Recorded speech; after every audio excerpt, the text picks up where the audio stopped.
আর দ্বিতীয়ত শয়তান সবচেয়ে বেশি লাঞ্ছিত হয় যখন আরাফাতের ময়দানে আল্লাহ তাআলা লক্ষ লক্ষ বান্দাকে ক্ষমার ঘোষণা দেয়।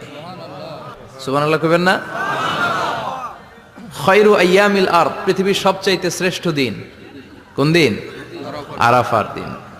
এই দিনে বান্দা কেঁদে কেঁদে আল্লাহর কাছে নিজের সবগুলো গুনাহ খাতার কথা ঘোষণা দেয় যে আল্লাহ আমি পাপী, আমার চেয়ে বড় পাপী নাই, এই পাপ ওই পাপ আমরা করেছি, একটার পর একটা পাপের ঘোষণা দেয়।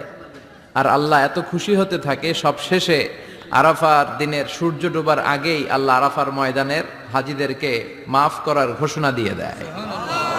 এই দুই দিন শয়তান নিজেকে সবচেয়ে বেশি অপমানিত ফিল করে, অপদস্থ ফিল করে। অনুরূপভাবে 365 দিনের প্রতিদিনই বান্দা যখন আল্লাহর কাছে ক্ষমা